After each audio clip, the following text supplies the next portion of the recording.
ஒரு ஆக்சிடென்ட்டா நடக்கக்கூடிய விஷயத்துல கூட சில சுவாரஸ்யமான விஷயங்கள், சில உண்மைகள்லாம் புலப்படும். நீங்க பார்த்தீங்கன்னா, திடீர்னு திருட போனவன் வந்து அங்க இருக்கக்கூடிய ஃப்ரிட்ஜை திறந்து பார்த்து அதுல இருந்த சரக்கு அடிச்சிட்டு அப்படியே கவுந்து அடிச்சான். ஊருக்கு போனவங்க திரும்பி வந்த பொழுது அவன் போதையில இருந்தா அவனை உடனே போலீஸ்ட்ட பிடிச்சி கொடுத்தாங்க அப்படிங்கிறது. இப்போ நான் சொல்லக்கூடிய விஷயம் இதுவும் தொடர்பாருன்னு எனக்கு தெரியல, ஆனா நீங்க தான் பார்த்து சொல்லணும். என்னன்னா, காஞ்சிபுரம் பக்கத்துல சுப்பிரமணிய சுவாமி கோயில் இருக்கு. அது ரொம்ப பழமையான கோயில். அங்க இப்ப திடீர்னு வாஸ்து சரியில்லை, இந்த கோயிலுக்கே வாஸ்து சரியில்லைன்னு சொல்லி சாஸ்திரப்படி இல்லை அப்படின்னு சொல்லி இடிச்சு சில புனரமைப்பு வேலையெல்லாம் பண்ணிட்டு இருக்காங்க. இந்த புனரமைப்பு பணியெல்லாம் இந்த இருக்கிற கல்லுகள் எல்லாம் வெளியில கொட்டி வைக்கிறதுனால அங்க பக்கத்துல இருக்கிற வீட்டுல இருக்கிறவங்க, இந்த வசந்தா சண்முகவேல்னு 2 பேர் இண்டிவிஜுவல், அவங்க தான் கேஸ் போட்டிருக்காங்க. இதனால நாங்க எங்க வீட்டுக்கே போக முடியலங்க அப்படின்னு அவங்க கேஸ் போட்டிருக்காங்க. அந்த கேஸ் எடுத்து விசாரிச்சா உடனே அச்சாரன்சி தரப்புல அவங்க வந்து அவங்க வந்து என்ன சொல்றாங்க, இல்ல இவங்க மனுதாரர் வந்து இது பொய்யா சொல்றாங்க, இது சரியில்லை அப்படின்னு சொல்றப்ப கோர்ட்டு கேட்குது, இது எதற்காக இப்ப இடிச்சிங்க அப்படின்னா, இல்லைங்க வாஸ்து சாஸ்திரப்படி இந்த கோயில் இல்லை அப்படின்னு.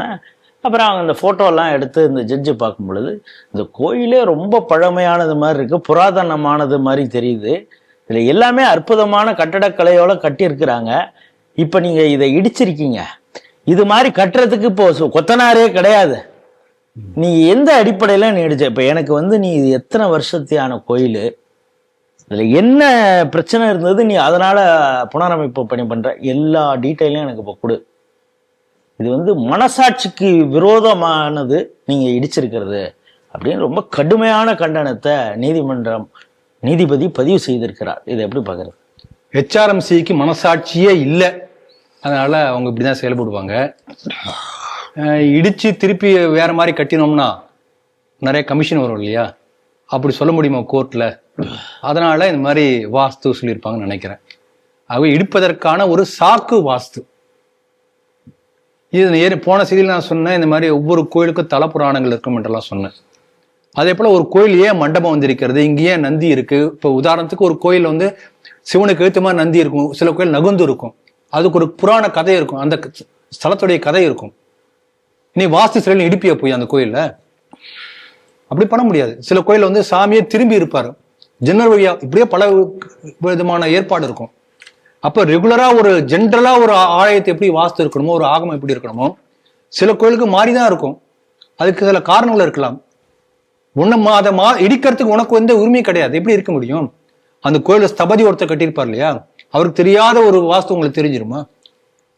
முதல்ல இடிக்கிறதுக்கே உரிமை கிடையாது. ஹெச்ஆர்எம்சிக்கு எங்க உரிமை இருக்கு? கோயில பாத்தீங்கன்னா இப்ப தஞ்சாவூர் கோயில இந்த புனரமைப்பு வேலை சில இது பண்றேன்னு சொல்லிட்டு கல்வெட்டெல்லாம் சேதம் பண்ணிட்டாங்க. இப்ப திரும்ப தொல்லியல் துறையை வந்து படி எடுத்துக்கிட்டு இருக்காங்க. செய்தி பார்த்தப்ப. ஆகவே இவங்களுக்கு வந்து அந்த கோயில் புனரமைப்பு கூட பண்றதுக்கு உரிமை கிடையாது.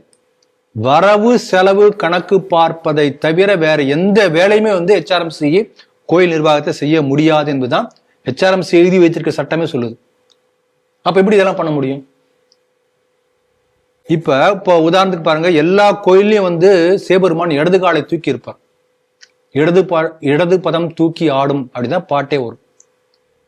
மதுரையில மட்டும் பாத்தீங்கன்னா வலது காலை தூக்கி இருப்பார். அப்ப வாஸ்து சில அந்த இடத்த வெட்டுவியா நீ? அந்த கோயில் தலா வரலாறு என்ன சொல்லுது? அந்த பாண்டிய மன்னன் போய் சிவனை பார்த்து மனம் உருகி கேட்கிறான், ஐயோ உன் கால் வலிக்குமே, எங்க ஊர்ல மட்டும் நீ வந்து வலது கால் தூக்கி ஆடுன்னு வேண்டுகிறாராம். சரின்னு சொன்னாராம். அப்ப அந்த ஊர்ல மட்டுமே நடராஜர் வலது கால் தூக்கி இருப்பார். அப்படி ஒரு வரலாறு இருக்கு. அப்ப நீங்க சொல்லக்கூடிய வாஸ்து என்பது அந்த ஒவ்வொரு கோயிலுடைய ஸ்தல புராணத்துக்கு ஏற்ப மாறி இருக்கலாம். அது நீங்க அதை போய் கொஸ்டின் பண்றது நீங்க யாரு இல்லையா? பாரம்பரியமான கோயில் சொல்றீங்க, அந்த மாதிரி பண்ணவே முடியாது. அதனால இது வந்து உண்மையிலே ஒரு பெரிய தவறு, கிரிமினல் குற்றம் பண்ணியிருக்காங்க.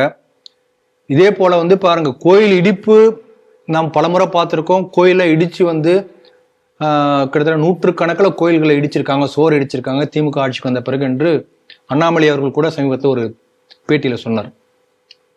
அப்ப என்னன்னா, பல இடங்கள்ல பாத்தீங்கன்னா ஒரு நீர்நிலை கரை ஓரமா வந்து ஒரு இன்ச்சு 2 இன்ச்சு 1 அடி 1/2 அடி தள்ளி கட்டிட்டாங்க அப்படின்னு சொல்லி உடனே பிடபிள்யூடி பொதுப்பணித்துறையோ ஏதோ ஒன்று சொல்லியிருப்பான். உடனே அதை இடிக்க சொல்லியிருப்பாங்க. மறுநாள் போய் அந்த கோயில் இடிச்சிருவாங்க.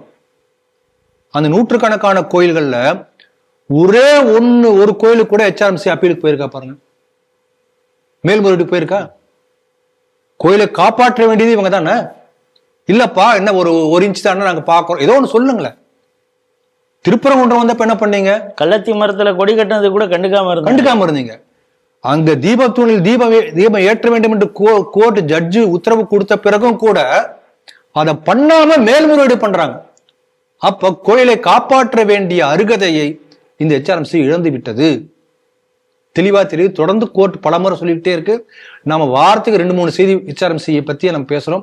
எல்லா செய்தியிலையும் HRMC is not functioning it's duty in temples தெளிவா சொல்லியிருக்காங்க. ஆகவே HRMC அரசே ஆலயத்தை விட்டு வெளியேறு என்ற அந்த கோரிக்கையை திரும்ப திரும்ப வலியுறுத்துகிறோம். அந்த கோயில் நலம் விரும்பக்கூடிய அப்படிப்பட்ட பக்தர்கள் கையில ஒவ்வொரு கோயிலும் ஒப்படைக்கப்படணும். அப்பதான் இந்த இதுக்கான தீர்வு சரியா வரும். அதனால இப்ப இதை பொறுத்த வரைக்கும் இந்த இடிப்பது என்பது ஒரு பெரிய கிரிமினல் குற்றம். அவங்க சொன்னபடி திருப்பி அந்த மாதிரி எப்படி கட்ட முடியும்? அதுக்கான கொத்தனாரே கிடையாது, யாருமே கிடையாது. இப்ப மதுரை மீனாட்சி அம்மன் கோயிலை போல எத்தனை 1000 கோடி கொடுத்தாலும் அதே போல இன்னொரு கோயில் கட்ட முடியுமா? பல ஆயிரக்கணக்கான 10,000 கோடி கொடுத்தாலும் கூட இன்னொரு ராமேஸ்வரம் கோயில் கட்டவே முடியாது. அதுக்கான ஆளே கிடையாது. அப்ப எந்த அளவுக்கு பொத்தி பாதுகாக்கணும்? மேல் நாடுகள்ல 50 வருஷம் 100 வருஷம் ஆன ஸ்ட்ரக்சர்லாம் பெருமையா அதை அப்படி பாதுகாத்து அவ்வளவு பண்றாங்க. ஆயிரக்கணக்கான ஆண்டுகளாக இன்னும் பெயர் சொல்லி இருக்கக்கூடிய இந்த ஸ்ட்ரக்சர்ஸ், இந்த கோயில்கள், இதை பத்தி ஒரு அக்கறை இல்லாம அந்த சிலையை குடையிறது, அங்க பல்பு சுருக்கிறது, ட்ரில் பண்றது எப்படி இருக்காங்க பாருங்க. அதனால இந்த இடித்த அதிகாரிகள் மீது ஒரு கிரிமினல் நடவடிக்கை அது. அவர்களை உள்ள ஜெயில போடணும். நம்ம பலமுறை சொல்லியிருக்கோம், இந்த HRMC பொறுத்த வரைக்கும் மற்ற துறைகள் ஏதாவது தவறு செய்யும் போது கோர்ட் என்ன சொல்லுது? தண்டனை கொடுக்குது, தீர்ப்பு வழங்குது. ஆனால் இந்த HRMC பொறுத்த வரைக்கும் இந்த மாதிரி ஏதாவது தவறு செய்யும் போது கண்டனம் தெரிவிக்கிறது. அப்ப எப்படி அது சரியாகும்? ஆகவே இவர்களுக்கு தண்டனை கொடுக்கப்பட வேண்டும்.